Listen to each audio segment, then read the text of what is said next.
the joy to my life. Don't leave me here with these tears.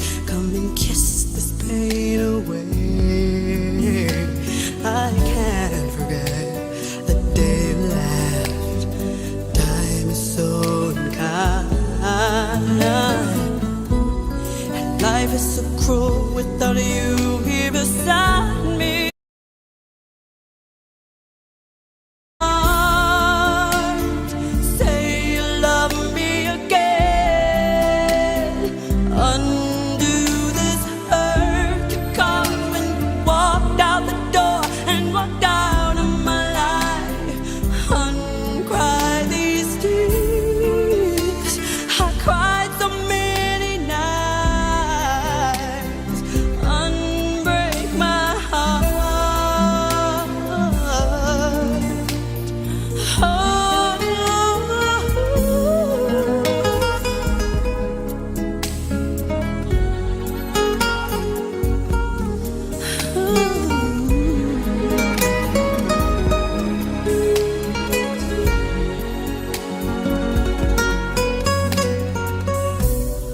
Don't leave me in all this pain.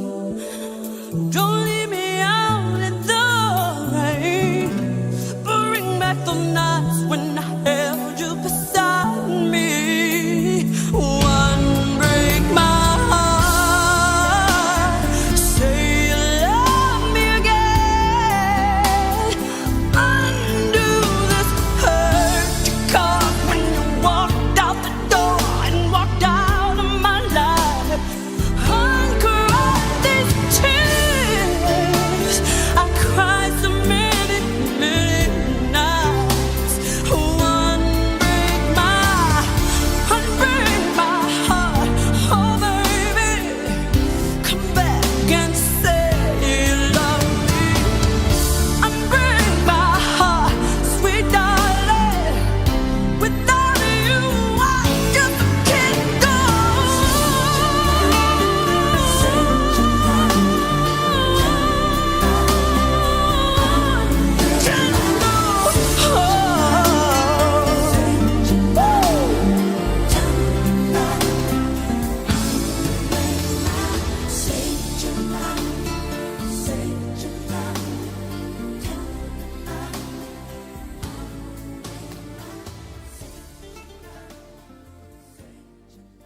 Of Herschel Dale Anderson, also known as?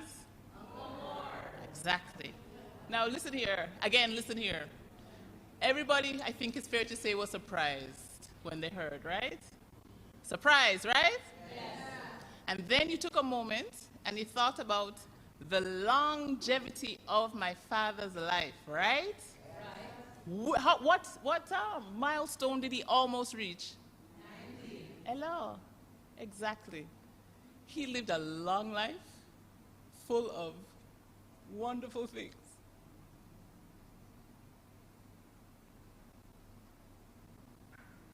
And that has to comfort us, right? Yes. Just checking. Now, who was playing just now? Tony Braxton. Did you know that my father loved Tony Braxton? Yes. Oh, so my father loved Tony Braxton. So I thought I would play that. And it was, of course, quite a sad song. But what you're going to find for the next X amount of time we're here is that we're not going to be that saddy-saddy. But if you feel saddy-saddy, be sad. Do what feels right. Yeah? Now, my father had very specific instructions for today. What was the first thing? No funeral service. He said no funeral service. Is this a funeral service? No. Good. Let's make sure it's not a funeral service. Okay. He wanted a small gathering. Is this a small gathering? Yes. This is small? Yes. Oh, okay, good. Right, so we got that. Okay. And he wanted it with family. Any family here? Yes. Okay. And he wanted it with friends. Any friends here? Yes. Anybody who is not either of those things? Good, because you'd have to leave. So perfect. So we are following Daddy's instructions. Okay, fine, fine, fine. Okay, so maybe those instructions gave you a sense this might not be a typical something or other. I don't even know what to call it. It's just not going to be that. It's not very typical. Have you noticed that there's not a there's a person who's usually here at a service when somebody has died that you're not seeing? Who? Who? Priest, pastor, reverend, minister. Exactly. What you have is me. Yeah. So I'm calling myself the MC. So I'm going to guide you through what's going on today. And also, I will speak at the end, give my own little set of memories as well. So, no, please come, please come. So, thank you to everybody who is actually going to come up here and give their memories. And I think we're going to have a lot of going back in time. Some of those pictures must have taken you guys back in time, right? Who saw themselves in the picture? Yeah, yeah, yeah, yeah. Oh, that's all? There were more of you. You were paying attention. Okay, now, I have a pop quiz. This is a very important question. Yes. Why was my father called Moore? Some of y'all didn't even know he was called Moore until you saw the program. For those of you who knew that another one of his names was Moore, please tell me why.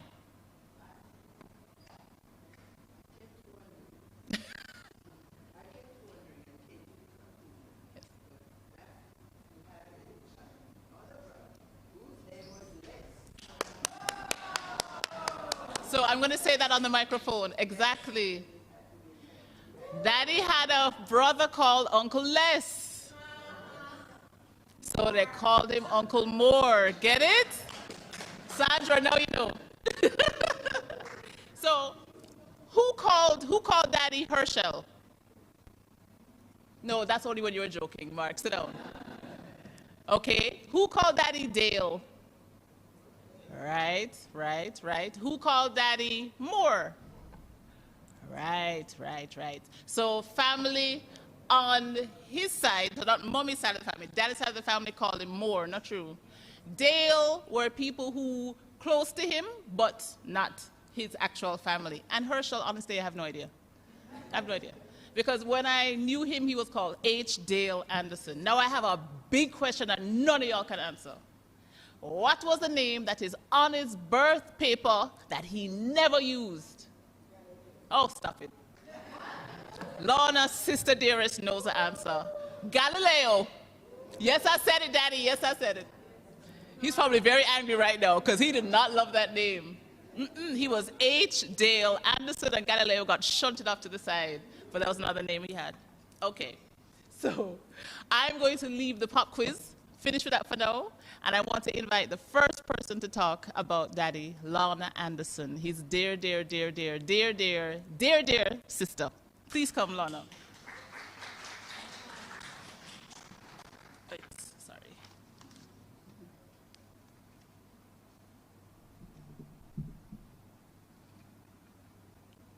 Good morning. Can you hear me? And it is a beautiful day. Thank you. I want to sincerely thank all of you here and those online for sharing this time with us. It means a lot as together we celebrate and grieve the life of Herschel Dale Anderson. As Moji said, I'm Lorna Anderson Jarrett, and I'm Dale's sister, as some affectionately, as we have also heard before, called him Brother Moore. Dale grew up in Smithville, Clarendon, a farming community with all the wholesome characteristics the countryside presents. From the very start, it was clear he was an achiever.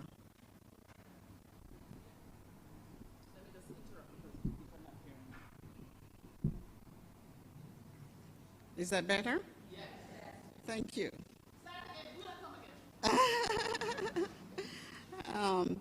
They grew up in Smithville, Clarendon, a farming community with all the wholesome characteristics the countryside presents. From the very start, it was clear he was an achiever, someone who would be successful at anything he chose to do. He was intelligent, independent, meticulous, and proud. He was focused and disciplined and was never involved in anything questionable and always set a high standard for others to follow. He was a natural student, and that's the Dale I know. He was a natural student and an avid reader. Our father, Bapa, saw his potential and willingly sold his prized cow to send Dale to Clarendon College in the very early years. Yes, yes. After Dale graduated, he returned to the college to teach. Much to my dismay, when I later attended Clarendon College, the teachers constantly reminded me, yes, see, I'm getting confirmation all over. Yes, the teachers constantly reminded me of his stellar academic record. In the early years, Dale would even pay his brothers, now deceased, to do his chores so he could read or study. His love for writing was evident too. His letters to the editor earned him awards and acknowledgement over the years, and our father proudly complimented his work. As a child, I was fascinated by his travels and accomplishment. Dale and Norma brought me a handbag from Mexico that I still have today, with its tooling and carvings still intact. It made me stand a little taller, knowing that my brother was an ambassador for the Ministry of Foreign Affairs, with placements in Mexico, Canada, the United Kingdom, eventually Russia, and the recognition he got with the Order of Distinction by the Jamaican government for his contribution. Dale and Norma were always nurturing, captivating conversationalists, stimulating my curiosity from the early years. Dale's unique sense of humor also enhanced the dialogue. And I also recall in the years of the Shiki, my brother wore them well. Conservative, but trendy, looking handsome and dapper when he entered the room. He was also my supporter. During my university years, he was my proofreader, and I welcome his critiques and suggestions for my papers. Dale, this is a tribute for you with love, and I hope you approve. He adored my sons, and with my other brothers, taught them to swim while I watched from the seashore. Yeah, a true scaredy cat that I was. We shared the love and appreciation of music, and he was also a reliable presence when I played on the Love Zone music channel. I often teased him while streaming live, calling him my much older and most favorite brother. He would always laugh, and his reply was, "You mean your only brother left?" Our relationship was special and unique. I was so proud to have been on his WhatsApp profile picture with him for years. Thank you. We loved seeing the world through traveling, and I would share and discuss pictures on my travels. Yes, a unique bond indeed. I loved encouraging that mischievous side of otherwise studious personality. Our family get-togethers were always memorable and noisy, filled with fun, camaraderie, and love. I truly miss these interactions and special conversations. On my last trip home less than 2 months ago, I missed seeing Dale. We were saying goodbye to our sister Carmen and brother-in-law Sydney, and Dale had to leave early for an emergency. In one of his last texts to me, he wrote, "One of these days we should have a long talk." I replied, "Time is of the essence." And he simply replied, "True." Ah, then came the tapered silence. Oh, how deafening it is. I'm here to mourn, but also to celebrate the times we had. I will miss being your little sister. I will always be so proud to call you my brother. Dale, we're siblings by birth, friends by choice, together in spirit always. Please join me in holding Norma, Moji, and the entire family in our hearts as we continue to remember him dearly.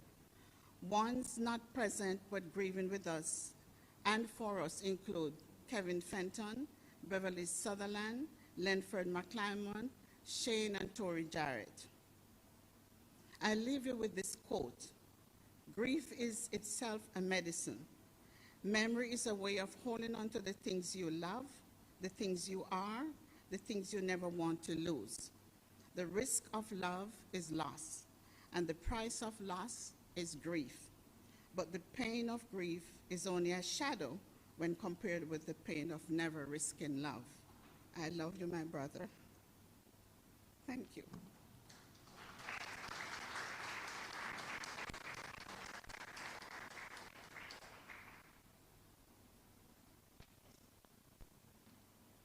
We're going to listen to one of Daddy's favorite songs that really sort of sums up the way he would describe his life in Smithville. Oh, but you know what it is, darn it. Okay, anyway, go ahead. Play.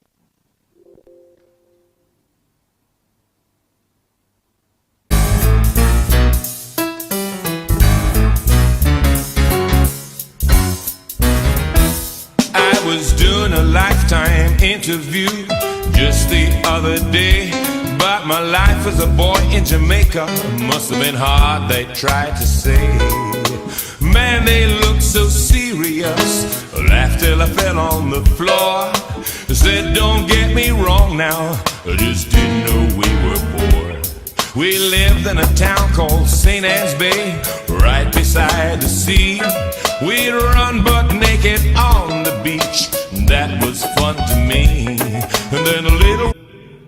Can you make that sound normal?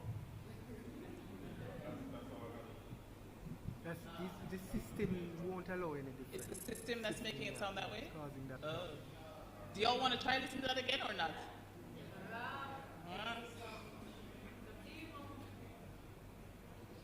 What do you think? It's too weird. Finish it? Sandra says finish it. Finish it.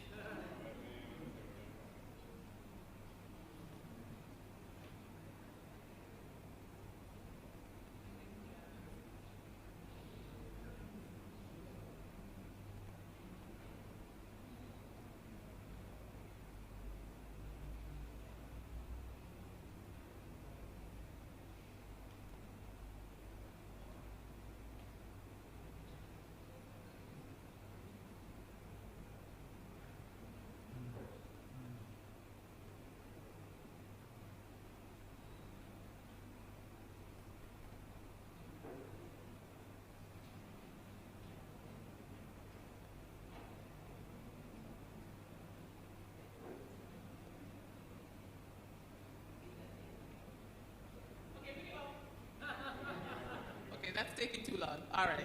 So, as you see from the program, the title is We Didn't Know We Were Poor. And that is what Daddy would say about life in Smithville. They had such a wonderful time, skipping rocks, playing in the river. Lorna, you can give me some other things that you all were doing. The idea that they were poor never occurred to them. It's when they're hearing other people talk about those kinds of lives and people saying, oh, so you didn't have anything, you were poor. They're like, oh, really? So that's why I wanted to play Ernie Smith, and he just genuinely loved Ernie Smith as a musician as well. Okay, so the next couple of people to speak are going to be a friend of the family, Daisy Coke, and then Ambassador Stafford Neal, who was both a friend and a colleague. And I'm going to help you.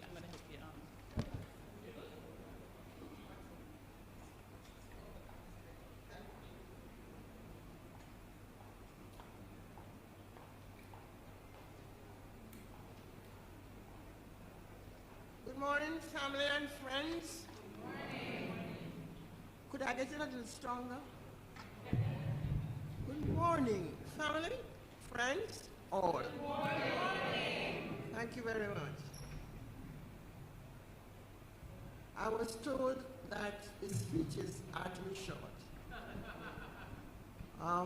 I'll try. Moji, other members of the family, those who we call family, and those who we call family, and friends.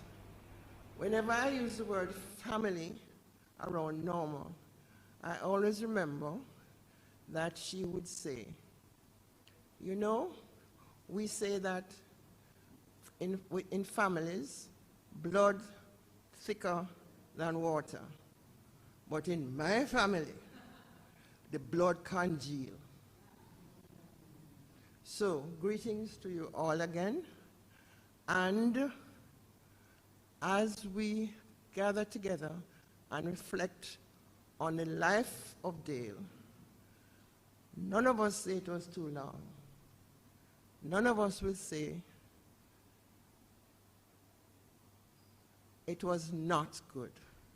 All of us will say we're glad to have known him.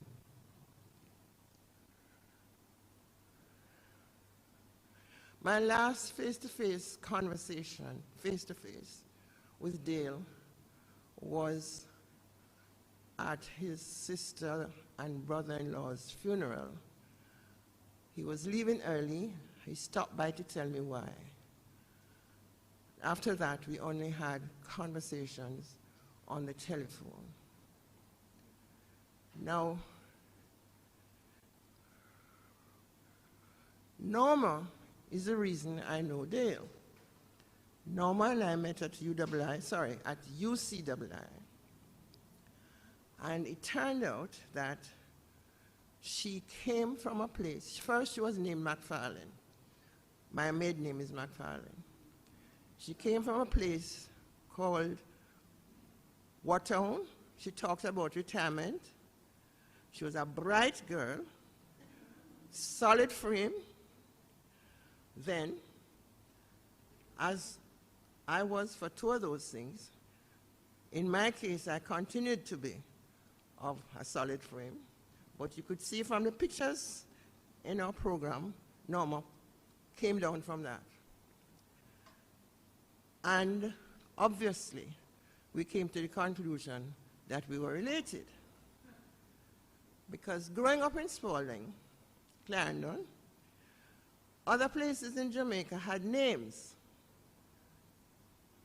There was at the center of the town a circular post, 3 signposts on it, and you had to drive around it. There were about 4 cars in Spalding at the time.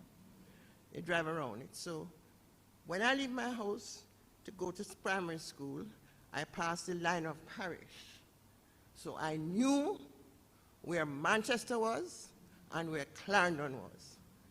When I come to the center of the town, I knew that Frankfield was 10 miles that way, Cave Valley was that way, I don't remember how many miles, and Christiana was 3 3/4 miles behind me.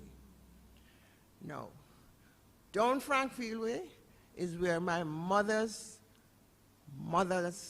family came from. So we knew names like Long Look, 9 Turn, which my son later told me should have been called 99 Turns. You understand? That's going down there. So if you go this way, no, you go to Cave Valley. That's what the sign said. My father came from St. Anne, a dry parish, from a place called Retirement, where he grew up. Those places had names, right? No. We were not called rural communities. That was not the narrative. We didn't have ghettos, but we had some bush. We had some bush places. And one of the bush places was Moko, and another one was Mogoti. There were bad places too, like Vere and St. Thomas. Notice the Vere and St. Thomas were not little towns. They were places. And I don't know how many of you knew what happened at Vere and St. Thomas. But from where I lived, if you had a condition that Dr. Rob at the hospital couldn't fix, and you wanted to seek higher science, you would go to Vere or St. Thomas. And my primary school was right beside the courthouse in Spalding. And I remember that these practices really happened because with my eyes, I saw a John Crow walking around the courthouse one day, dressed up in jacket and suit, and the people won the case. Okay? So that's our kind of rural. Notice there's no poverty in it. There's no poverty in it. No poverty in it. Anyway, there was a story of a UCWI. Remember UCWI, that place? Yes? Anybody in here remember where that was? University College of the West Indies, Mona. In those days, there was only Mona, and it was a college of London. Well, we had a lecturer in chemistry, I think, who actually was a nice person. He played the organ at the chapel. And he had an accent which the country kids didn't recognize. Anyhow, the story went that when he was up at Oxford, in his freshman week, one of the English undergraduates asked him, where in Jamaica was he from? Was it Kingston or somewhere else? And he replied that he was from a hamlet called Motti. Soft G as in Magdalen College. No, you don't get it, right? Remember Motti's Magati? The train line went through it. And it was said, remember there was a train line across Jamaica. It was said that if you got to Magati, you should shut the window of the train because mosquito will bite you. But our friend had gone up to Oxford, and therefore Magati became Motti. Soft G as in Magdalene, Magdalene College. Magdalene is Magdalen College. Well, you have to be very educated to know that, because I tell you something. I rode bicycle on Magdalene Street, and I passed Magdalene College. And it was years later on the TV, I realized that Magdalen College was the same Magdalene College that me ride past on Magdalene Street in the city of Oxford. Peasant children, wandering far, not described as poor, as you heard.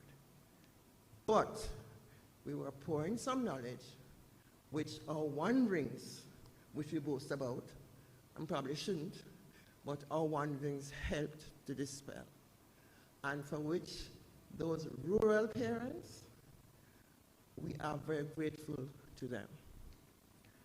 We now don't talk about a father selling a cow to send a child to school. But can you think that was wealth? Our African brothers have wealth. Africans have asked me when they travel around with me in Jamaica, how many cows did your father have? That was wealth. Okay.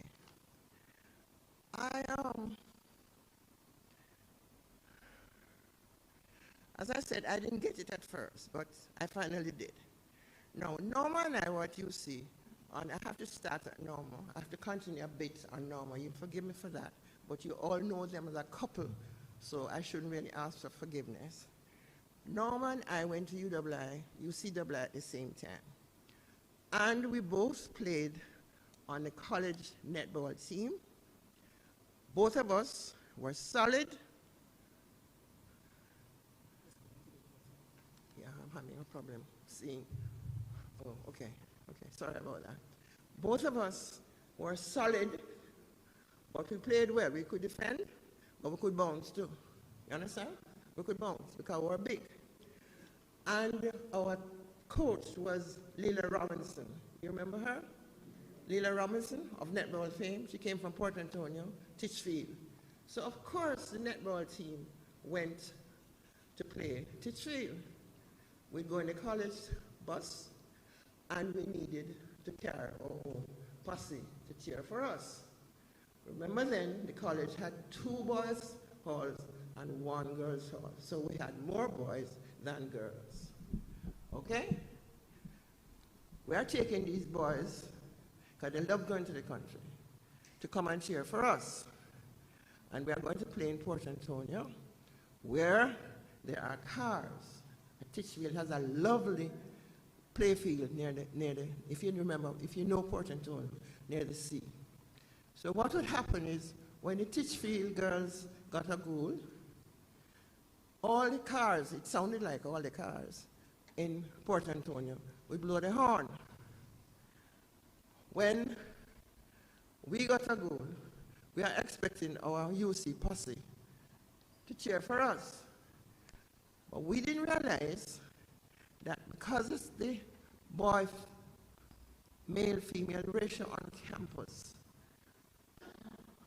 was like 2 to 1, not today's ratio, you know, boys to girls. The boys love to come with us to these trips to Knox College and Titchfield to play netball, but they really came to check the lasses. So our posse did not cheer for us. We carried them, and they did not cheer for us.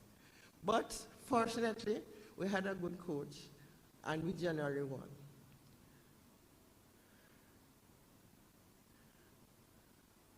Now, sorry.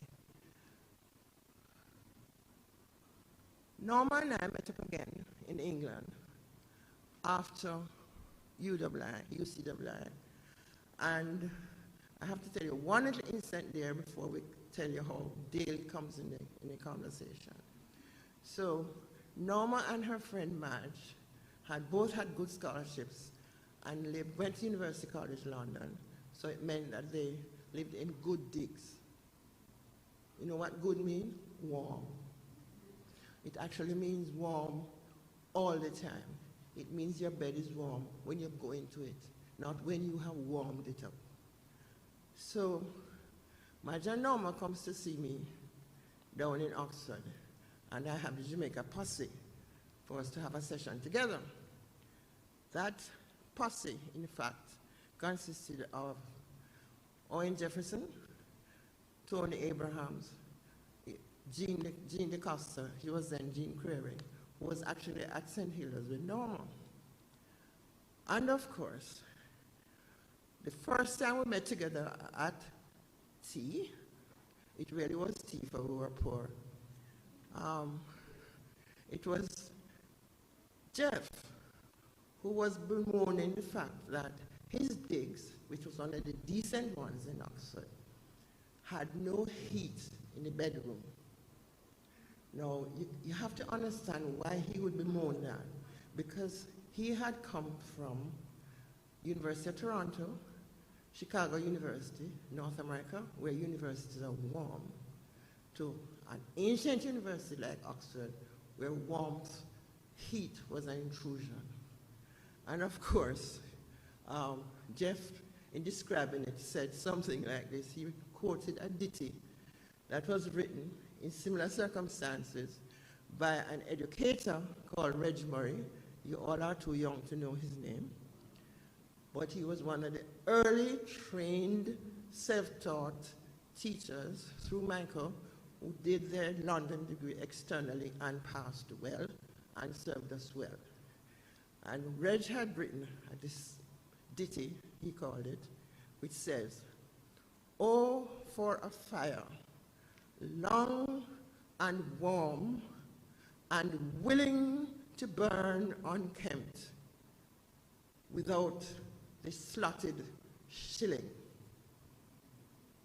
So you don't understand the shilling, the slotted shilling, right?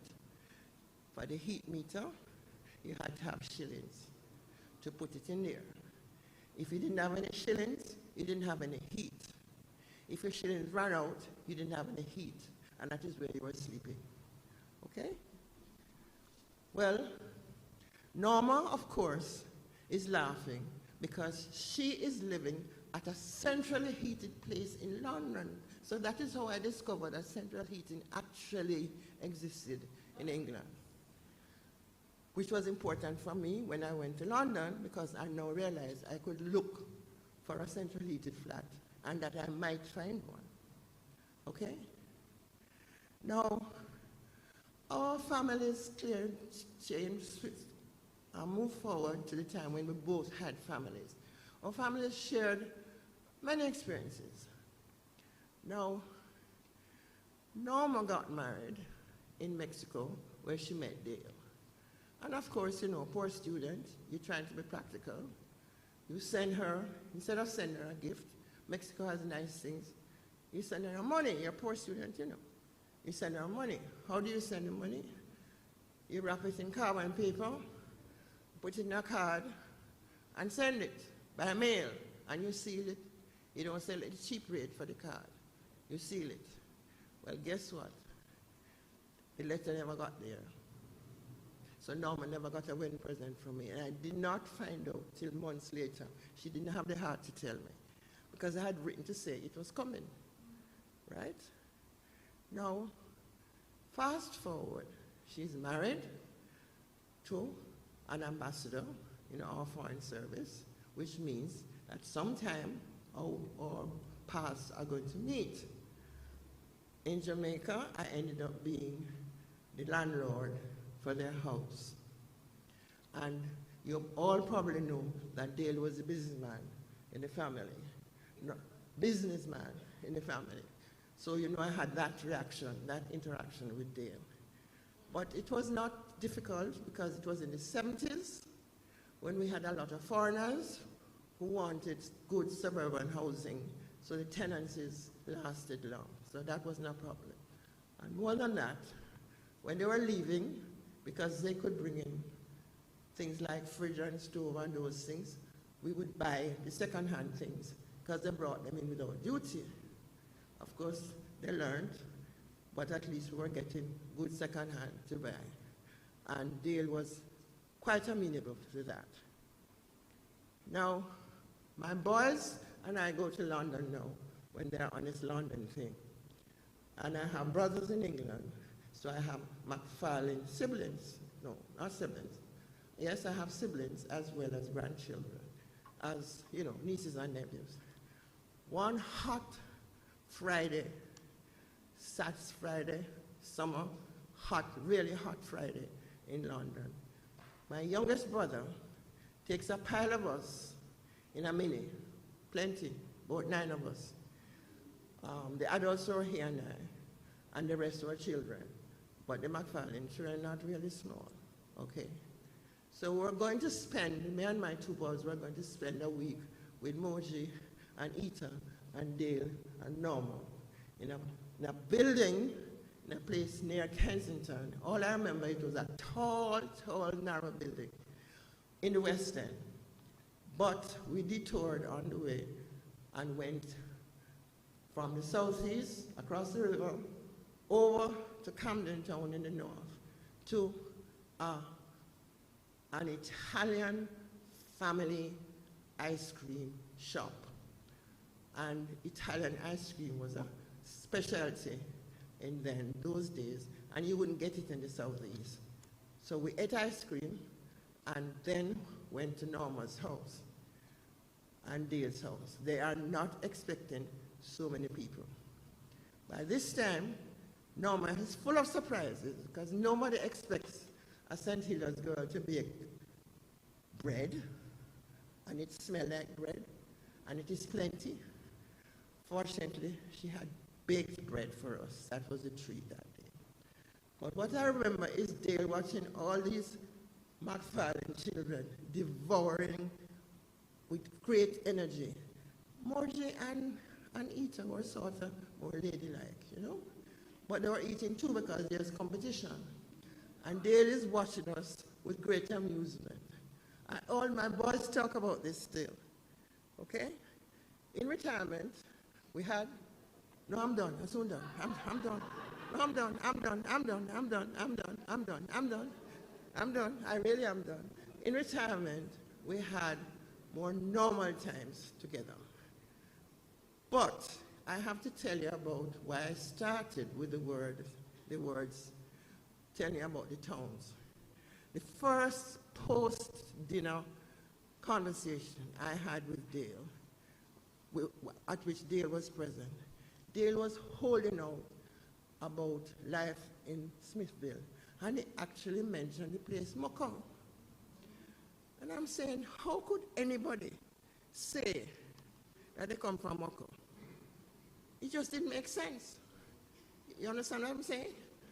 And then I discovered that Dale was really a good Jamaican. That Moko was a real place. And with real people, it's not just pretty names like Chantilly. You know? Chantilly sound nice, you know? So I was grateful for that side of Dale, of meeting that, because as a country girl, it really meant a lot to me. Well, I'm going to skip and tell you something.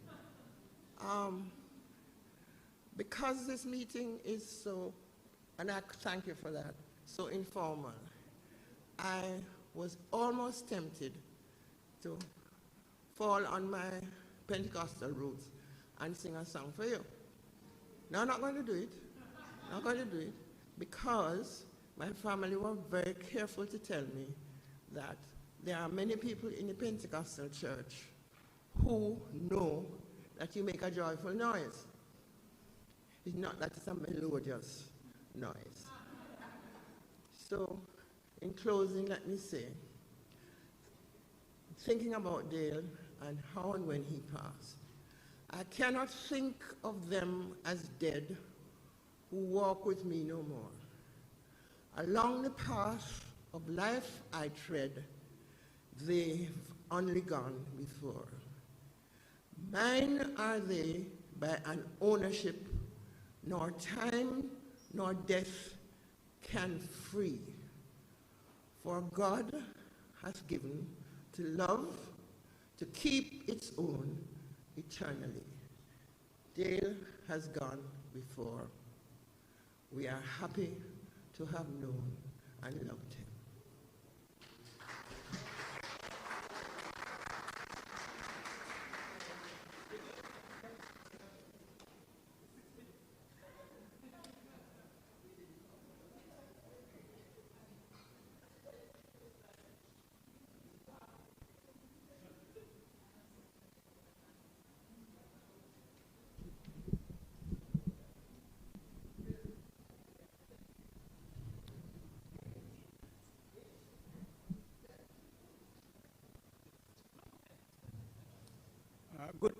Good morning, everyone.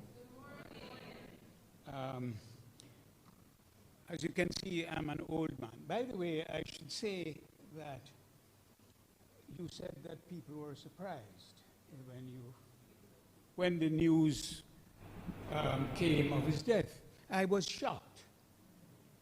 I couldn't believe it. I had seen him about 2 weeks before, and we spoke at length. And the man looked half my age, even though he was older than me chronologically. And so, you know, I'm still reeling from the news. Well, still, we are sharing condolences with you. He has left a grieving family behind. But what he has also left behind is a solid record of accomplishment in his career, where he served Jamaica with distinction. Over many years, I think the actual number is 36 years, from the time he came into the service in 1963 until his retirement in the end of the 2000s. Now, as far as that record is concerned, well, I will start first of all by telling you how I got in touch with Dale. I joined the ministry in August 1975. Dale was already there for a few years, about 12 years before me. And I was assigned to the UN desk. And I was introduced then to my supervisor, who turned out to be Mr. H. Dale Anderson. Now, the meeting we had went without incident. But I found Dale a little cold. He was very serious, almost inscrutable. You couldn't read what he was thinking. And I remember feeling when I left the meeting that this was going to be a difficult man to work with, because he wasn't really warm or engaged. So, but it turned out quite different. And over time, in a short time, we became friends. Supervisor and supervisee worked well together. And a lot of it revolved around just taking him for what he was. But as I said, our friendship stood the test of time. And we didn't last long together in terms of being at the ministry, because I left about 8 months afterwards to go to New York, to the UN. And then he remained behind, and then he went on to be Deputy High Commissioner in London and then in Canada, and we just went into separate streams, you might say. He went more into bilateral relations, and I ended up mostly in multilateral postings, like the UN.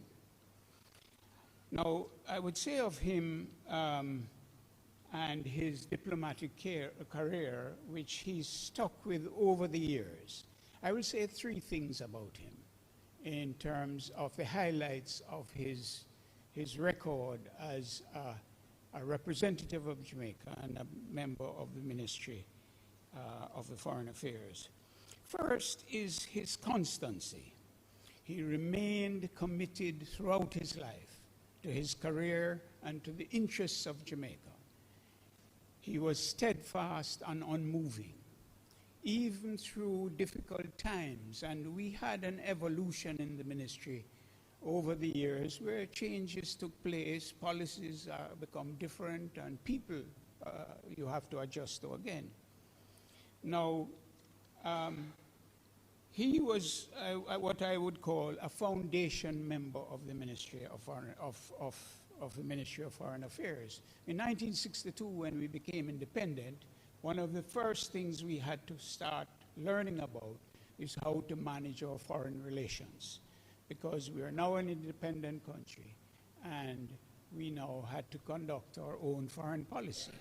Well, Dale was part of that group which came into the ministry at that time, and part of it was more a learning experience and learning what the whole thing was about, getting our feet together in terms of how to operate. And secondly, to build structures and create policies and precedents and procedures. All of these things were new things which had to be developed. And Dale was an important participant in that process, and that's why I call him a foundation member. In the 60s, then in the 70s, I might say in the 60s, our foreign policy was still at its beginnings. And you will know the Bustamante formula of foreign policy at the time, which was, we are with the West. Now that is a very general statement, but still specific, but that really couldn't help us completely, because that only operated in relation to East-West questions. So a lot of things had to be developed over time. In the 70s, there was a change, new initiatives, a new activism, a kind of intellectual ferment as far as foreign relations was concerned. And in that as well, Dale was there. He was at the Ministry of Foreign Affairs in the political division and helped in the process of building that policy. In the 1980s, there was more a shift towards bilateralism and Dale was in fact shifted to bilateral posts during that time, both to London and Canada. So he was part of that change as well. And in the 90s, when the shift to more regional policies was concerned, Dale was also there. So he was always somehow in the mainstream. He was never in the margins. And that's why his significance in the history of our service is so significant. So that part, as I said before, in all of the twists and turns, he was a survivor, and he was sustained all along because of his professionalism, because he would stick to things in terms of the merits, and he was unshakable because his thinking was deep and he knew what ground he stood on.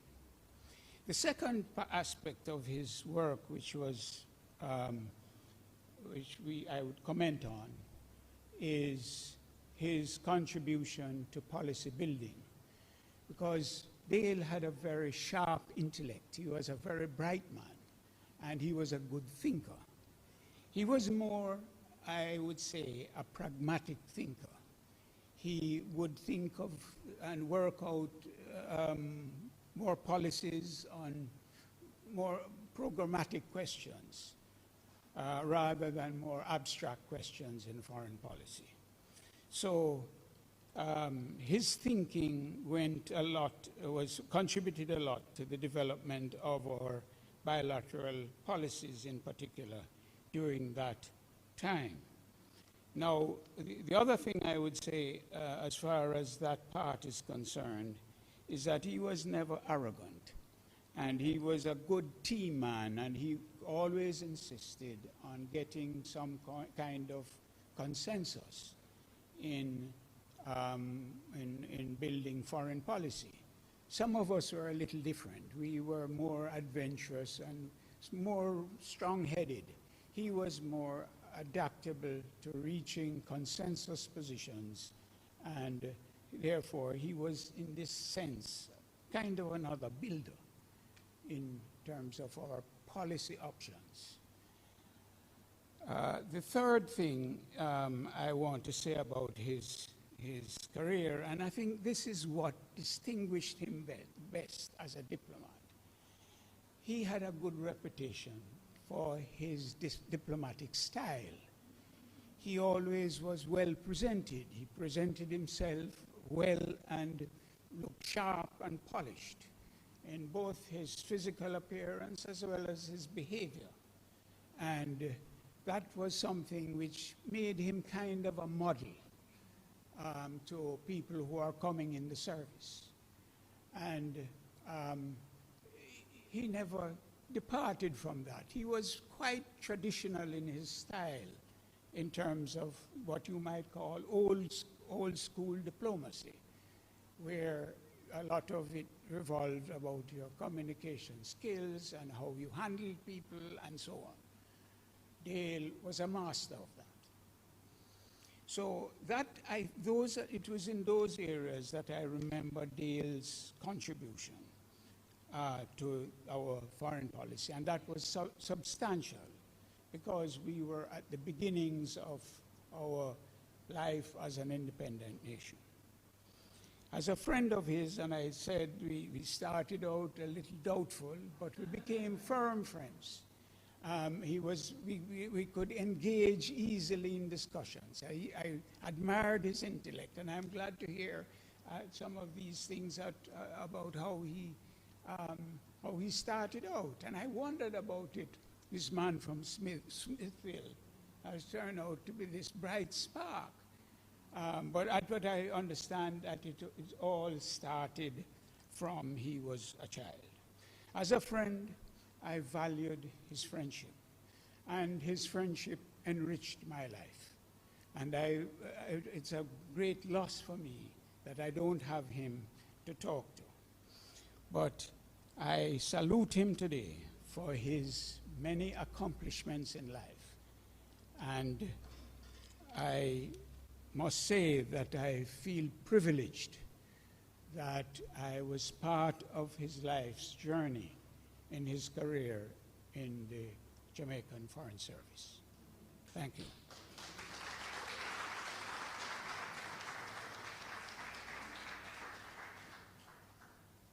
Thank you, Ambassador Neil. I'm actually going to add on a little bit to what Ambassador Neil was talking about, because Ambassador Sheila Sealy Monteith wrote a lovely tribute to Daddy, and I thought it couldn't just stay at home with me and Mommy. Everybody needs to hear this. And I also want to say, actually, going back to Ambassador Neil, that if anybody who read the obituary? Okay, not many people. Okay, guys, come on. But no, in the obituary, I plagiarized Ambassador Neil, because in an email he sent to me after he heard about Daddy's death, he said that Daddy was a diplomat of the old school. And I thought that was a beautiful turn of phrase, so I took it, I stole it, and I have no regrets.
Jamaica?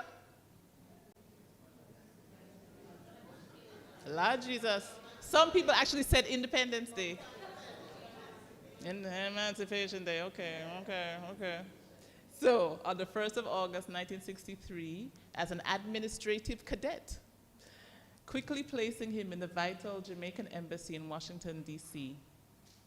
From that early start, his exceptional talent and steadfast determination propelled him through a series of increasingly influential roles, including as Assistant Secretary, Director, Deputy High Commissioner in London, and High Commissioner in Ottawa, and Director General for Caribbean, Americas, Asian, Pacific, and African Affairs, which is showing everything that Ambassador Neil just said.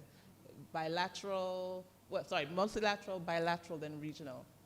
He reached the pinnacle of his diplomatic career, serving with distinction as Jamaica's ambassador to the Russian Federation from June 96 to November 1999. Upon his retirement on the 11th of November 1999, Ambassador Anderson did not just conclude a career, he solidified an enduring legacy. His life stands as a powerful beacon of excellence, unshakable commitment, and profound inspiration, reminding of the transformative power of dedicated public service. In recognition of his outstanding contribution to the Jamaican Foreign Service, Ambassador Anderson was awarded the Order of Distinction, rank of Commander, in 1996. As we mourn this great loss, the ministry extends our heartfelt condolences to his loved ones during this difficult time and will keep them in our thoughts and prayers. We pray that the wonderful memories will provide you with some solace as you contemplate life without your dear husband and father. May his soul rest in peace. Thank you, Ambassador Sealy Monteith. Yeah, we need to clap that. Wonderful, thank you so much for that. So, my father, who knows how much my father loved Africa? Everybody knows that, great. So, he was always fascinated by our African roots. He had the chance to visit Africa multiple times for work, which is why I had the book, Moja Means One, from Kenya. Then that's what language? In what language does Moja mean one? Swahili, good guess, exactly. And so I knew how to count in Swahili. he was always interested in the parts of Africa that were here in Jamaica as well. So I thought we should have some Africanness this morning. And that's why I called Philip Supersad so we could hear from the Aquaba drummers. And as they walk up here, let me just tell you, when I called Philip to ask him to come, he was like, we have got to stop meeting like this. Because the last time they drummed, it was for my dear sister.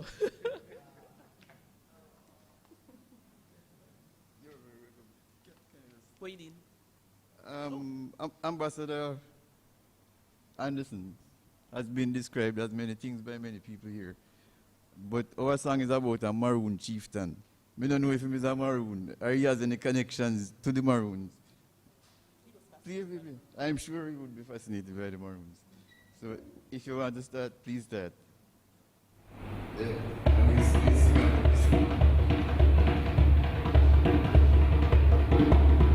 Bye.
indescribable.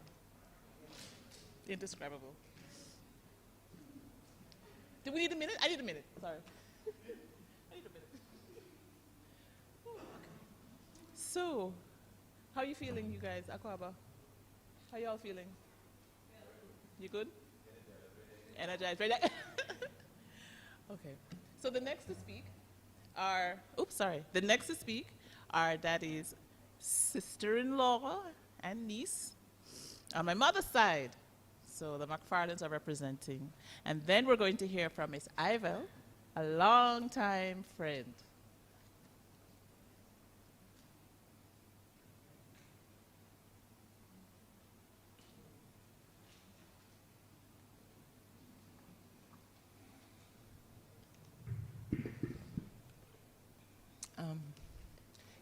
Can you hear me?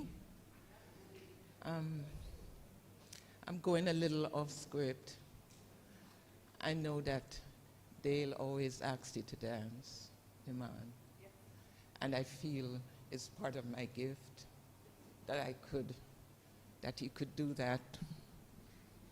How do I describe this man who, the power, everything everyone said, how it metabolized in me. And we hear mucko, as a Jamaican in the era I grew up, that was a very negative term. You said somebody come from mucko, you were saying something really mean. And Dale was the person who told me, that's not right. Talk about Africa. The term comes from Africa. And that's why it was so disgraced. And so, Mr. Ambassador, everything before and after death is a great mystery. And I thank you for welcoming me and ultimately the rest of my family on your stroll through these points. Thank you for expanding and deepening my quest for understanding who we are as people of the diaspora and what we're here to do to continue our struggle for liberation. It was with Dale going between Mr. Ambassador and the person who was so warm and kind.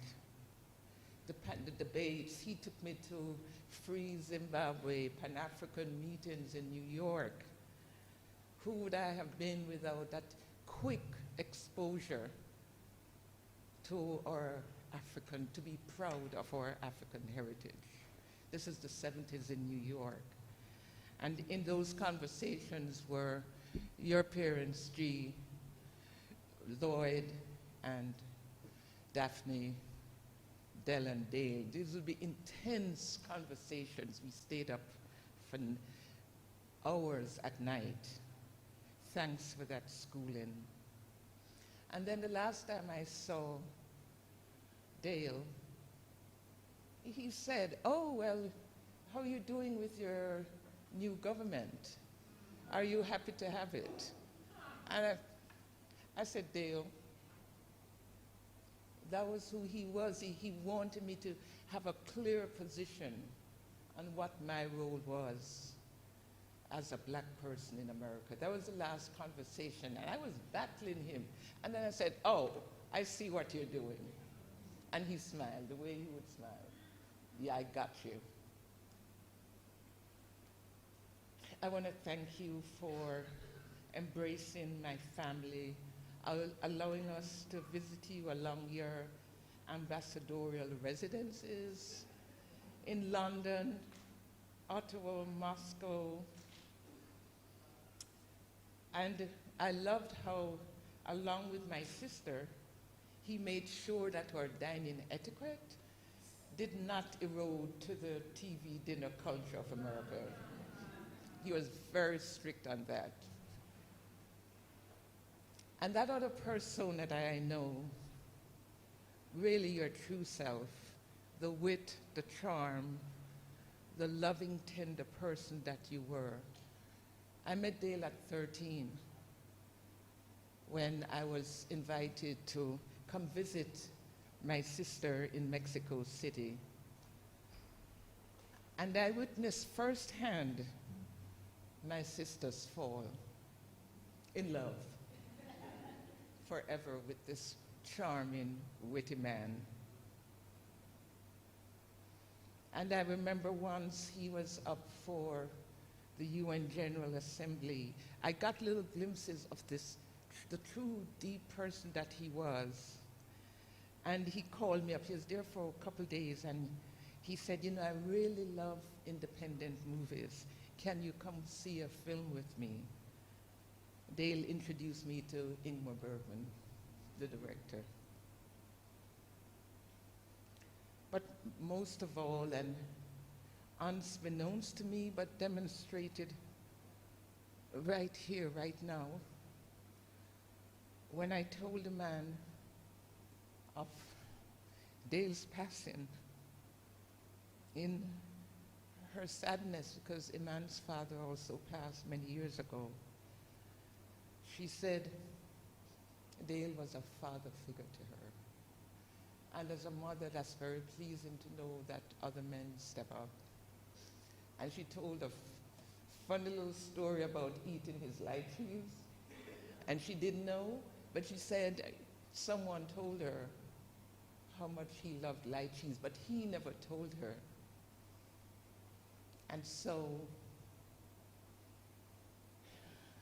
parenting is hard. Sometimes our kids love us, sometimes they hate us, it's okay. And sometimes we love our parents and sometimes we hate them, it's okay. Because that's what love is about. But Moji, if you ever question his love, as you should every now and then, as we all do, about 3 years ago, he called me and he said, I'm preparing that I'm going to pass on. And please keep your eyes on Moji. He said, hold her. And I know you're bad and you're hard to hold, but I'm here. He asked me to, and I'll never let him down. He did so much in my life and clearly everyone's life to broaden and expand the person I could be based on his own brilliance and everything that was described about him, from family, his workspace. Such an honor. Iman, I don't know if you...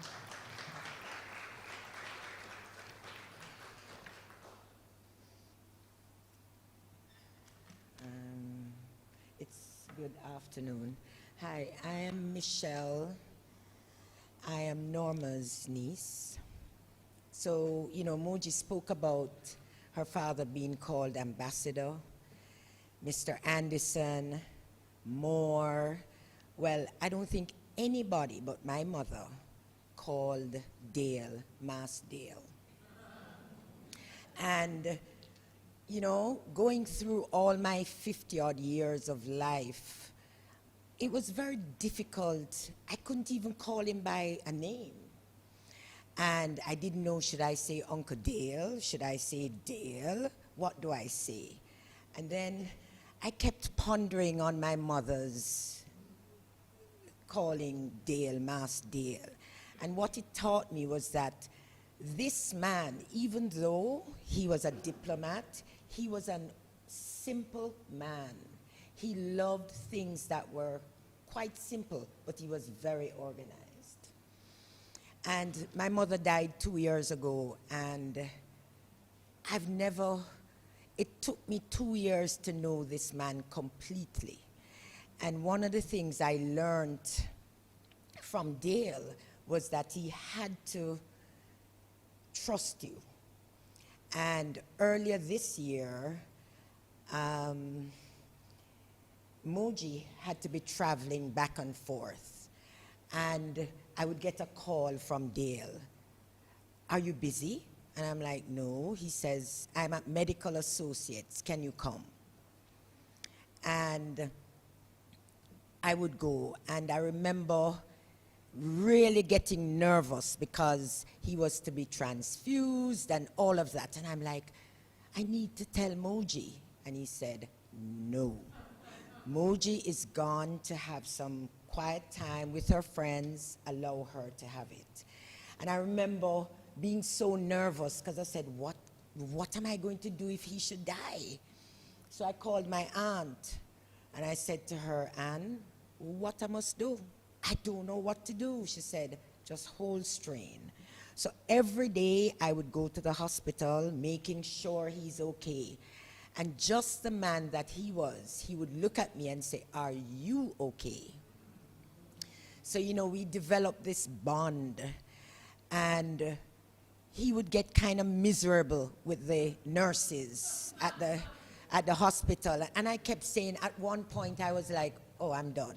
I can't manage this. You're in hospital, the nurses have to take care of you. Please just allow them to. But what I realized was that it was very simple to take care of Dale, but he wanted methods and it to be done a certain way. And, you know, I appreciate that. It has taught me things, you know. And in June, his final days,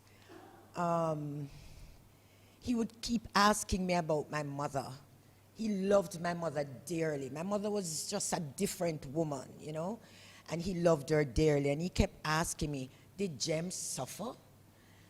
And I remember saying to him, well, maybe for about 6 weeks. And he said, oh, that's long. Like, he wasn't going to deal with that. So I kind of understood him. I knew it was coming. How was I going to deal with it? That was another story. But, you know, in reflecting, I went back to one of his WhatsApp that he sent me. And it said, Michelle, I heard the sad news, but then I tell myself she is in a better place. That's my mother. Let that give you some comfort. I grieve with you. And I'm reading this for you all to understand that he's not suffering. He went the way he wanted to go. And we need to just understand that, as my mother would say, none of us are going to leave here alive, okay? So whether you're in the front queue, behind, you skip, none of us are going to leave here alive. So let us just remember the good times, and I really am happy that I was able to bond with Mas Dale for the last 2 months. Thank you.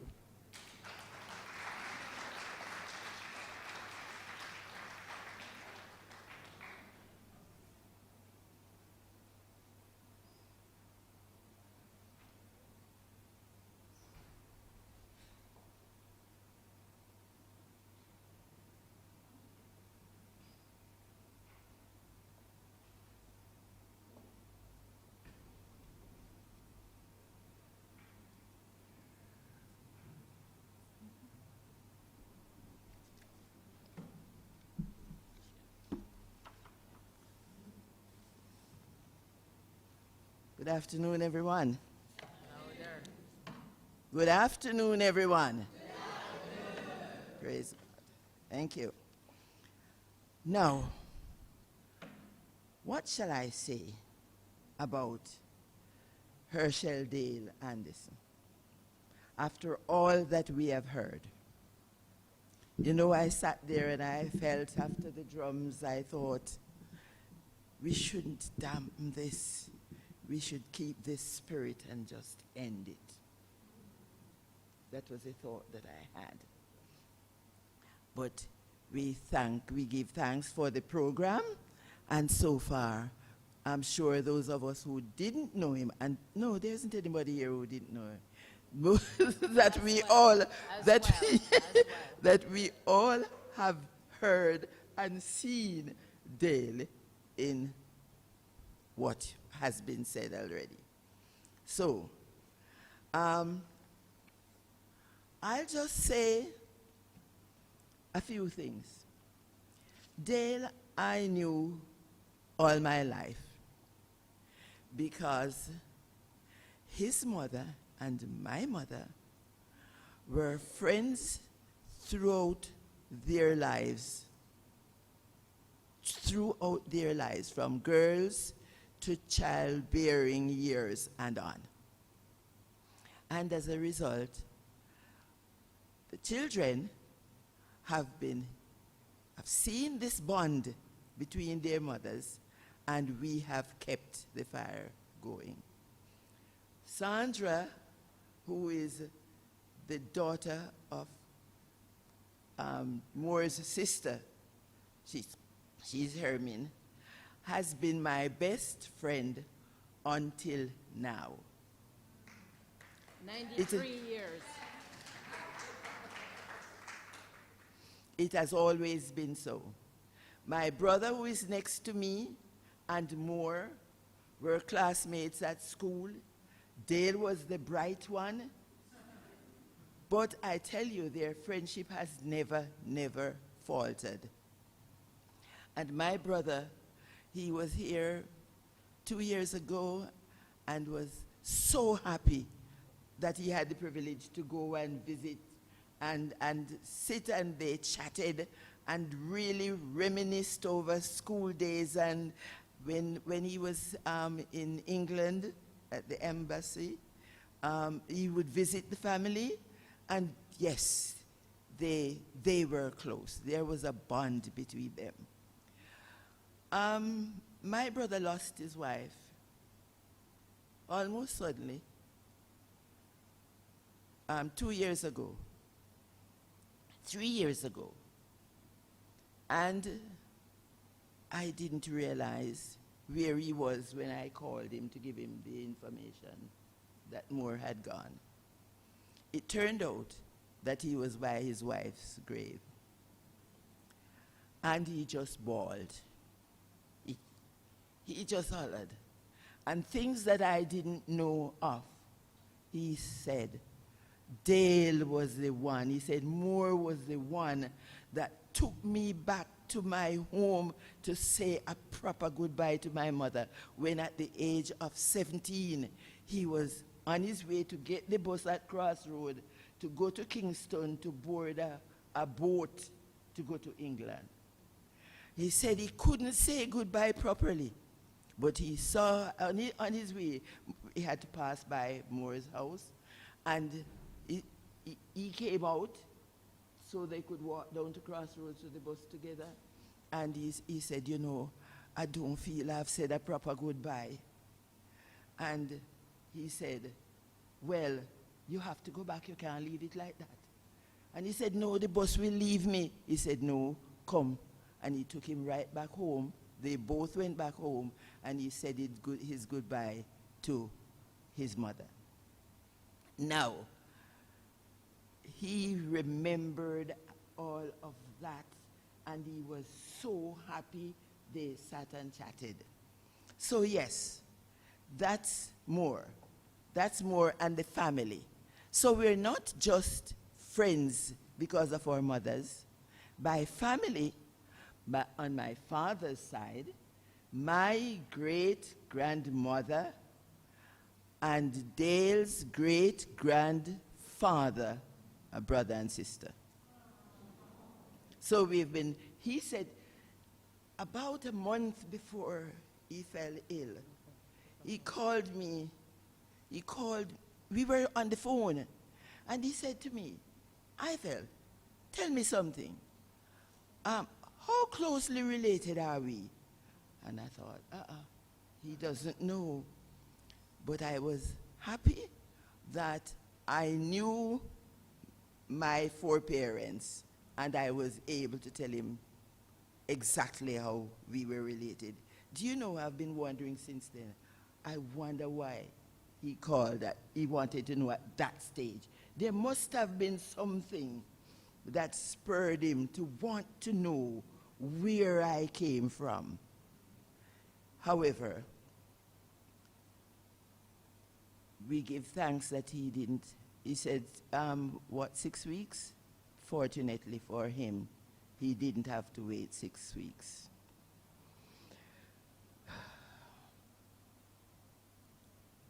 Herschel was always a quiet person. At school, nobody could call his name because he was never involved in anything. He was a bookman, and he stuck to his book. He was a good listener, and he was a reliable advisor.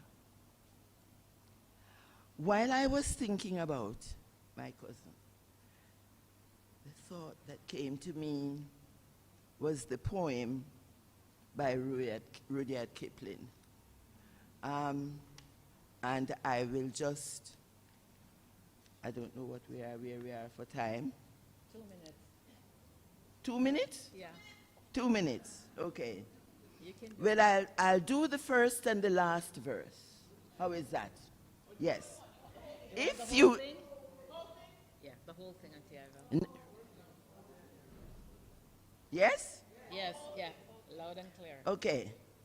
If you can keep your head when all about you are losing theirs and blaming it on you, if you can trust yourself when all men doubt you, but make allowance for your doubting too, if you can wait and not be tired by waiting, or being led about, or being lied about, don't deal in lies, or being hated, don't give way to hating, and yet don't look too good or talk too wise.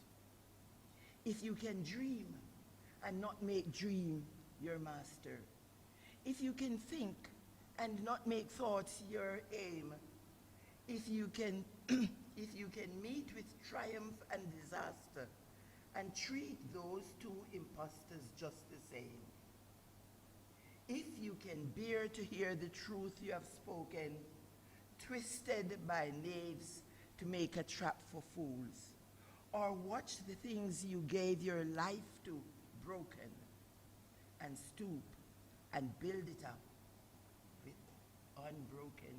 broken tools. If you can make one heap of all your winnings and risk it on one turn of pitch and toss, and lose and start again at your beginning, and never breathe a word about your loss. If you can force your heart and nerve and sinew to serve your turn long after they're gone. If so, hold on where there is nothing to you except the will which says to them, hold on.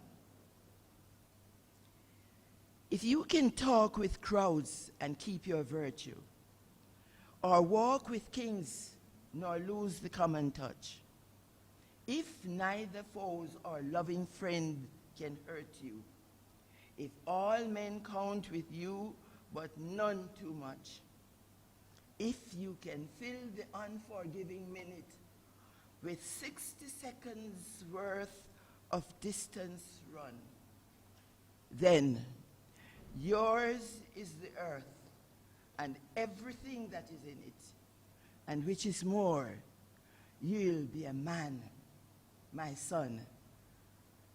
Dale has lived up to these situations.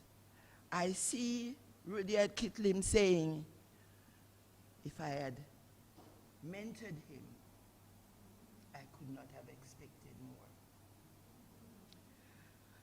Thank you. Thank you all for being here. Herschel Moore-Dale Anderson, rest in peace. Rest in peace.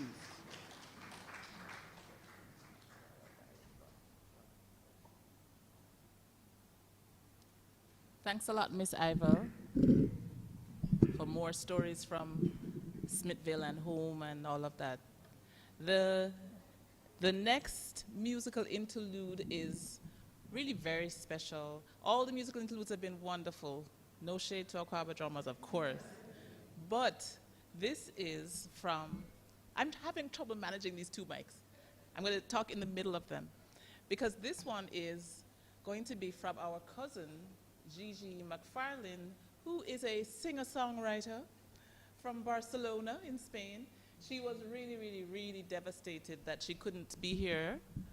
But she had 2 weddings this weekend to perform at and 2 other events. And you can't just say, I can't come to your wedding and play music, right? So she had to be in Spain.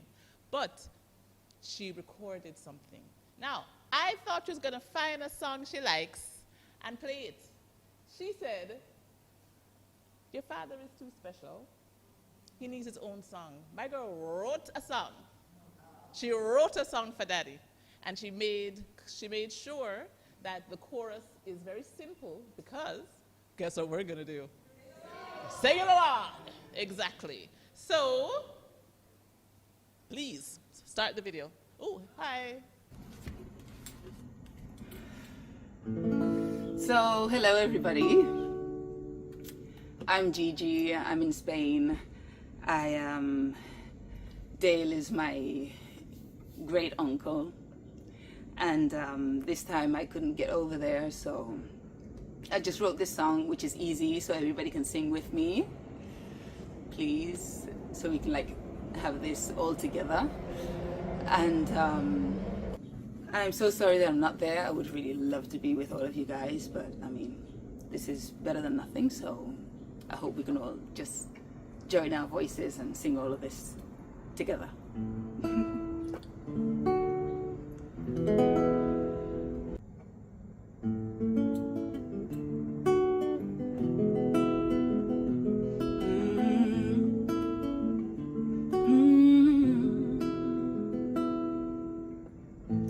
As we say goodbye and we wonder why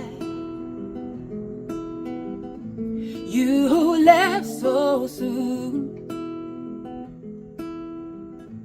and there's nothing we can do but remember you. Remember you. Life is ticking and there's nothing we can do but remember you. Then the day will come when we all will be together as one, looking down from above, laughing about all the things that we have done. But for now, from down here, we'll remember you. We'll remember you. Life is ticking and there's nothing we can do but remember you. Say, we'll remember you. We'll remember you. Life is ticking and there's nothing we can do but remember you. Oh, we'll remember you. We'll remember you. Life is ticking and there's nothing we can do but remember you. See, we'll remember you. Oh, we'll remember you. Life is ticking and there's nothing we can do but remember you. Yes, we'll remember you. We'll remember you. Life is ticking and there's nothing we can do but we'll remember you. Oh, we'll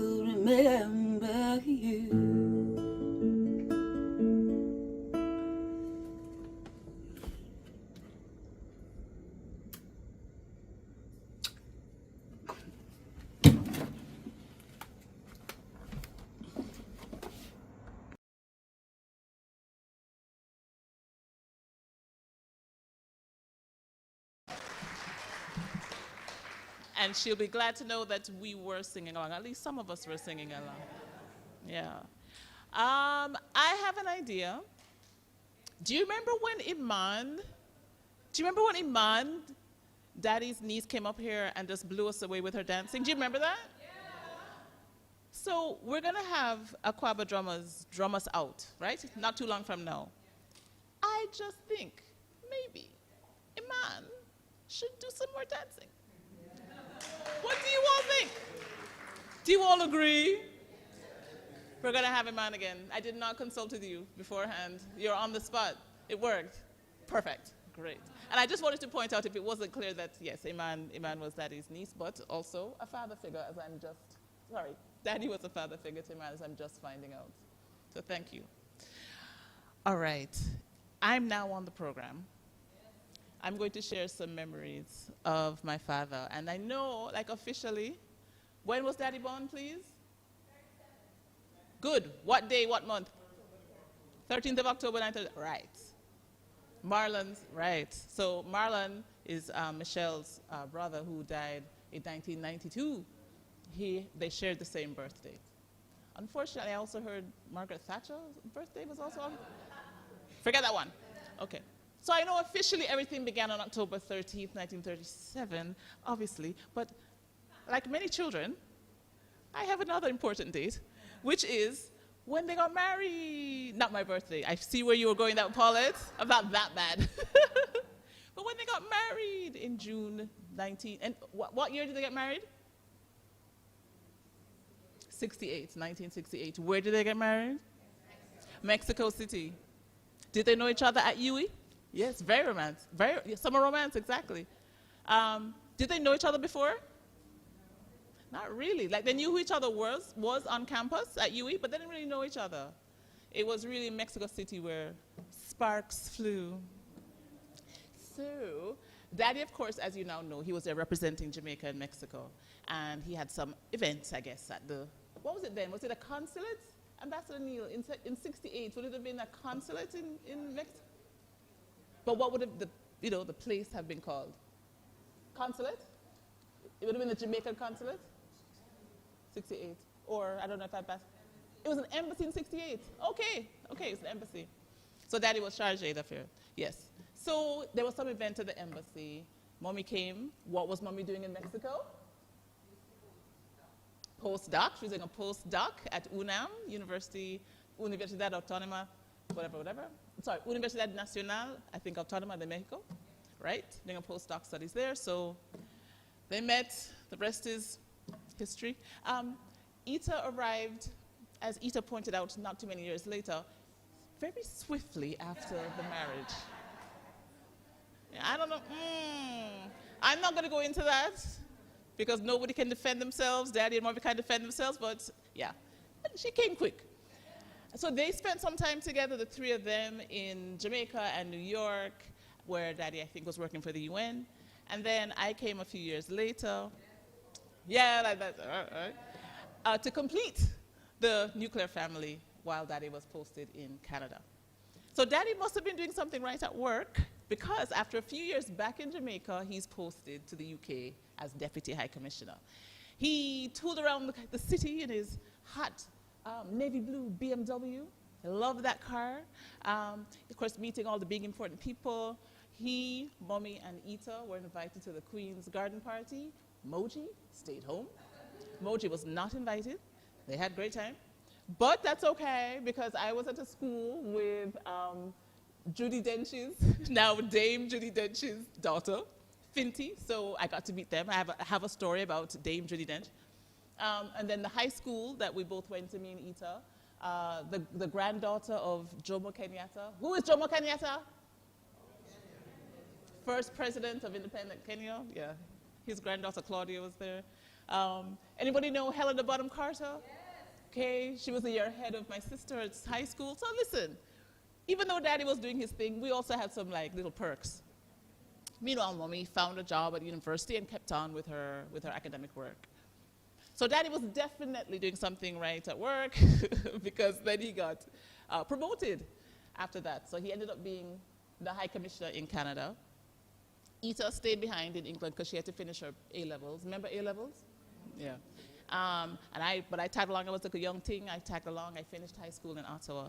And then the way that our family worked, and I know lots of families work this way, is that, you know, some of them are like, they're not like, oh, are you going to go to university? What's the question? Which university are you going to? And so Ita chose McGill in Montreal. Well, anyway, yes, let's just say she chose McGill in Montreal, Canada, not too far, 2 hours away from Ottawa. And because I did everything my sister did, where did I end up? And then I don't know when I was told or realized or found out that Daddy went to McGill. I know Daddy went to McGill. Yeah, so the three of us were McGillers, lights, I don't know what they're called. So Daddy was very excited while he was in Canada. He got to go on a trip to the Arctic. He has a surfy ticket to prove that he went up there, wherever, up there, very proud.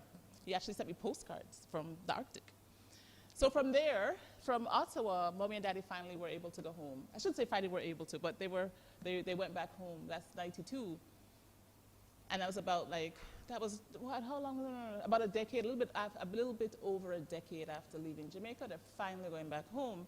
Now, Ita is staying in Canada. I'm staying in Canada because we're both, I think Ita had graduated by then, but she was working. I'm still at McGill. So it's just the two of them. It's Mommy and Daddy alone trying to reestablish themselves in Jamaica, back at the house that Daisy was landlording for us. Thank you. So it was interesting finding out about how the dynamic between Mommy and Daddy changed at this time. I called Ita and I said, Ita, Mommy and Daddy have been in the kitchen for hours. She's like, what are they doing? I'm like, they're just talking and laughing. She's like, shut up.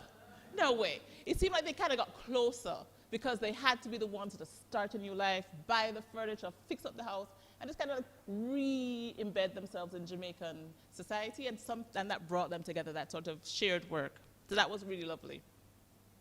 A few years after that, the ministry tells Daddy to go close down the embassy in Russia. So very important task, and that was going to lead into his retirement. So that was really going to be his last posting. Me and Ita were surprised because he wasn't sure if he should take that posting. And like we had to have like a call, like he talked to each of us separately to ask what we thought. And we were just like, Russia, it's Russia. Like, we're coming. We're going to visit frequently. I don't know what, we didn't understand there was an issue. And it turns out, he said, and again, I had to call Ita to go, what's going on here? He called to say, when he called me, he said, the thing that was holding it back was he would be so far away from us because we were in Canada / maybe Ita was in the US at that point. Ita was in the US by then, but US and Canada, and he'd be so far away. And we didn't realize that would have been a concern. This is when I came to realize that my father was super mushy. Super mushy. And I mean, when you're saying that he said, take care of my daughter, I didn't notice how my father rolled, honestly. He became much more emotionally open in his latter years, I would say. And so I got some real mushy WhatsApps from my father in the last few years that I was just like, oh my God, I'm not used to this at all. But it was just like the love was just bursting out of him. So that was the first indication that I had. He didn't want to be in Russia because that's so far away from his babies. We're grown adults at that point. So yes, so he went to Russia and he had a great time there. But I have to say that Mommy put her foot down because she had had about 7 Eastern Canada winters and said, I'll be there in the summer, hon. So she only went to Russia in the summers. So let me tell you, Daddy was living the life in Moscow because he had 2 people waiting on him hand and foot. 2 people. There was Lydia who did the cooking, and there was Olya who did the cleaning and basically, I gotta say, the serving. So listen here. One of the first days I'm there, I'm already in the apartment, Daddy's coming home from work.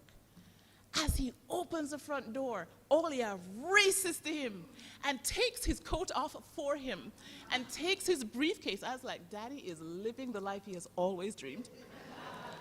I mean, Mommy treated him well, you know, but it would never have extended to the taking off of no, Daddy can take off his own jackets, right? He was loving it. And so the food was wonderful, and Olya would just like canvass everybody who happened to be in the apartment at the time, and she'd knock on the door, open it, she'd be like, chai, keke, meaning tea, cake, because she was willing to serve you wherever you were. And so, Daddy was loving that. I don't know if I should be saying that in front of the permanent secretary. Is that okay? Is that okay? So he had a ball there. Okay, so after that then, in 99, he comes home, and he's officially retired now. And let me tell you something, he took retirement extremely seriously. He dabbled in one consultancy, kind of like right after, and then he's like, I think I'm finished. I think that's it. He just really loved being at home. He was reading. If you ever come to our house, you see book pile up on top of book, and there's pieces of paper in the book because he read something that was interesting to it to make a note of it, and then he'd have notepads as well, just with thoughts. The connections between Africa and Jamaica. How strong are they in Jamaica? All kind of deep thoughts. He would write letters to the Gleaner. Did anybody ever see his letters to the Gleaner? Because Daddy got a silver pen award from the Gleaner.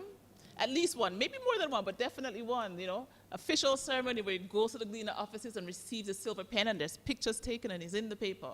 And again, he's really thinking about important ideas like, what is it to be Jamaican? What is it? How can we grasp the Africanness without stigma, without shame? This is really important to him. And I thought that was also very important, but very interesting to me, because that's so much of what I do as an anthropologist. I'm so into ideas of identity and how we sort of merge the African with the other stuff. And again, without any ideas of shame and stigmatization. So he was thinking through these things, and he had a lot more time to do it than I did, and was reading all these really great books to kind of guide him in his thinking. And we had lots of conversation about maroon identity as well. Lots of conversation about maroon identity.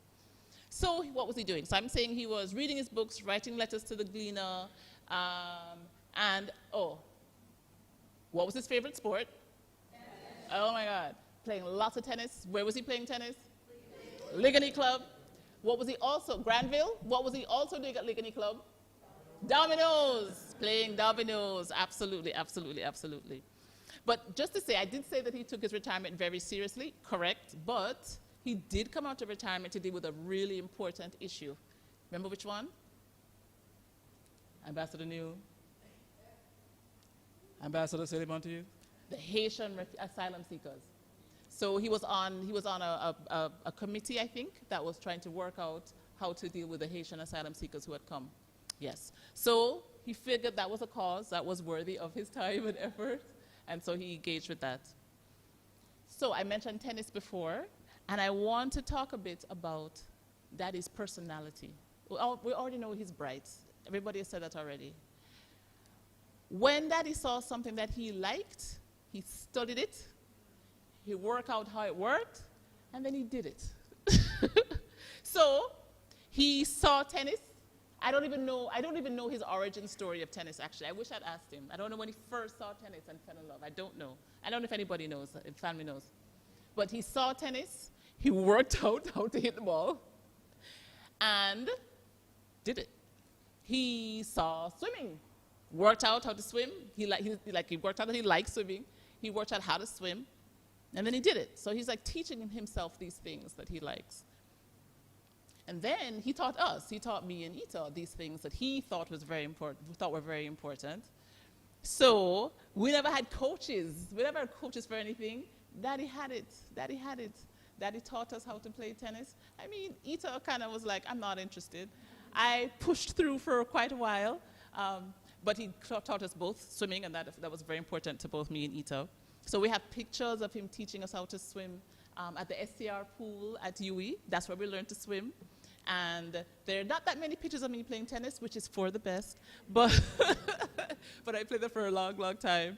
And I remember him like specifically having, what do you call that, when you catch the ball, throwing and catching the ball back and forth.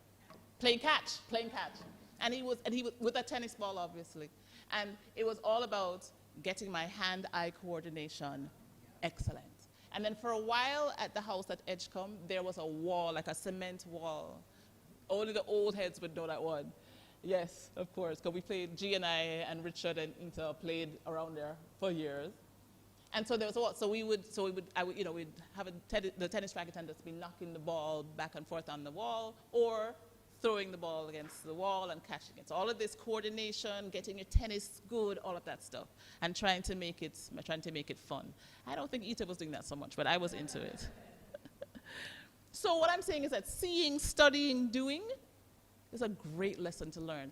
I regret to report I did not learn that very well, but my sister absolutely did. Again, she didn't really want to do tennis, right? But she saw computers. She liked computers. This is the early 80s England, black girl. Saw computers, liked computers, worked out how they worked, did stuff with computers. I don't know how you say that. Worked the computers. So her job was IT, was information technology. And if you can imagine, as a black girl doing IT in that time was just, she was one in a million. One in a million. She also did that with many other things like drawing and martial arts and photography because she was a genius. Moving on. So I didn't learn that, but what I did get from him, and I need to thank him, thank you, the idea of deliberateness, because my mother don't have that. My mother is whimsical. She's impulsive. Am I right? Who knows mommy? Whimsical, impulsive? Right. So really, she found somebody else who could balance that out. That is Herschel Dale Anderson.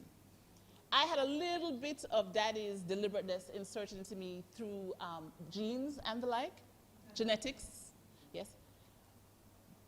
And so I'm glad I have that, because most of me, honestly, is more the mommy side. It's more the whimsical, more the impulsive, but I always have that thing going, slow down, slow down. So my cousin Natasha, yeah, that's her in the gorgeous green dress, which is not leaving this country, because I'm taking that. My cousin Natasha complains about me taking half an hour to write an email, but that half hour is crucial. You got to think. Natasha is saying it's not. It's crucial for thinking through whether I've forgotten anything, whether I could have phrased something differently. You got to think these things through. So when I was young, though, daddy's deliberateness, the thinking through at length, was a real downer, honestly. I remember asking mommy a question one time about something. Probably it was something in his wheelhouse, politics, foreign affairs, something like that. And she said, I don't know, ask your father. And I said, it'll take too long. I didn't have that kind of time. But now, as an adult, I know there's some times when there's some things that really should take long. Not true. Some things you have to take time with. And again, thank goodness I had daddy, because mommy would not be the person to teach me that lesson. Another thing I want to thank daddy for, I want to thank him for giving me the opportunity to have so many amazing experiences. So when I think about it, he's a big reason I'm an anthropologist. What's an anthropologist? Thank you, the one person who knows that. Thank you. Yes. Somebody who studies cultures for a living, exactly. So think about it. I first traveled at age 1.5, where we moved from Canada to Jamaica. And then not too many years after that, we moved to Canada. So I'm 8. Sorry, moved to the UK, I'm sorry. We moved to the UK when I'm 8. So here am I in white people country, rich white people school, which is a convent.